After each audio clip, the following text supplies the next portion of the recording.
je vous propose qu'on reparle ou qu'on découvre, si c'est la première fois, comment construire une phrase simple en japonais. Donc vraiment avec les éléments les plus basiques que vous allez retrouver au niveau grand débutant. En général, en japonais, on commence par le thème de la phrase. Donc le thème, qu'est-ce que c'est? C'est ce que vous allez mettre devant la particule wa. Donc si jamais vous n'en êtes même pas encore là, qu'est-ce que c'est une particule? Là, je vous laisserai vraiment, découvrir petit à petit, hein. Bien sûr, tout est expliqué pas à pas dans la formation Objectif Japon, hein. Dès la leçon 1, vous, avez ce que c'est, le thème. Donc je vous rappelle, hein, c'est la particule wa qui s'écrit ha, mais qui se prononce bien wa. Donc le thème, c'est justement le thème de la phrase sur lequel on va donner une information. Donc en ce qui concerne ce thème-là, eh bien, il y a telle information qu'on donne dessus dans la phrase. Je vous rappelle également qu'en japonais, le thème n'est pas obligatoire. Si ça coule de source, si on sait très exactement de quoi on parle, vu le contexte de la discussion, eh bien, on peut omettre le thème, on peut ne pas le dire. Mais si vous voulez le mettre, comme par exemple watashi wa, en ce qui me concerne, vous allez le mettre en général en premier. Ensuite, on va mettre souvent en deuxième tout ce qui est temporel.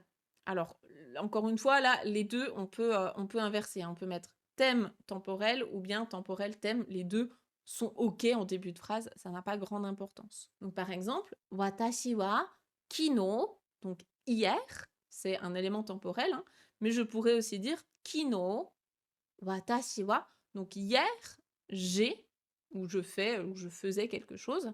Ça, c'est OK. Ensuite, on va avoir un petit peu tout le reste.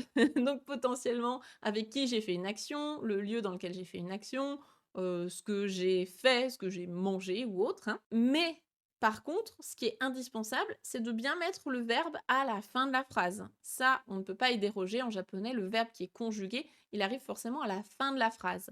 Donc, par exemple, watashi wa kino, je sais pas, ringo o tabemashita, c'est une phrase bateau, mais c'est ce qui me vient en tête. J'ai mangé une pomme. Donc, hier, j'ai mangé une pomme. Ringo o tabemashita. Comme ici, j'ai le verbe taberu qui veut dire manger, je suis obligée de mettre juste devant, j'ai mangé quoi? Une pomme. Par contre, si je veux préciser où est-ce que je l'ai mangé, là, le lieu, je vais aller le glisser au milieu de la phrase. Donc, watashi wa kino ou kino watashi wa, hein, les deux sont OK. Uchi de, donc chez moi, à la maison, uchi de ringo o tabemashita. Le lieu n'a pas à être relié au verbe. Par contre, le verbe, on a bien envie de le relier avec ce sur quoi il agit. Donc, qu'est-ce que j'ai mangé? Une pomme. On a envie de le garder ensemble à la fin de la phrase. Ensuite, qu'est-ce qu'on peut avoir d'autre? On peut avoir aussi, oui, avec qui j'ai fait l'action. Donc là, j'ai mangé une pomme en compagnie d'un ami, par exemple. C'est un peu étrange, mais pourquoi pas? Ou alors aller à un endroit avec un ami. Pareil, hein, je peux le mettre au milieu de la phrase, donc tomodachi to uchi de, donc chez moi avec un ami, ou uchi de tomodachi to, ça on peut l'inverser. Ça n'a pas trop d'importance. Je pense qu'on a fait à peu près le tour de tous les éléments, on va dire, basiques qu'on peut retrouver dans une phrase, hein. Donc, pour récapituler, on a le thème en début de phrase avec le temporel.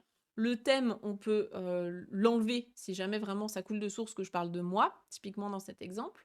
Donc, tout ce qui est temporel en début de phrase, tout ce qui est verbe avec ce qui est rattaché au verbe, en général un COD, hein, si vous faites une action sur un objet, le COD, on va bien avoir envie de le mettre à la fin de la phrase avec le verbe. Et au milieu, ça n'a pas d'importance, vous pouvez mettre le lieu, vous pouvez mettre la manière de, vous pouvez mettre avec qui vous faites cette action. Voilà, tout ça, ça peut être interchangeable, c'est comme au français, ça n'a pas trop d'importance. Voilà pour ça, et encore une fois, ce que je vous invite à faire, c'est dans un premier temps vous concentrer sur les particules. Les particules, c'est la clé pour comprendre et former vos phrases en japonais. Du moment que vous maîtrisez vos particules, vous savez très exactement c'est quoi la fonction de tel et tel mot dans la phrase. Donc ça, c'est obligatoire de maîtriser les particules au niveau débutant. Et puis ensuite, vous pouvez vous amuser à tenter des phrases et à essayer d'en lire et d'en écouter le plus possible. Voilà, bon courage.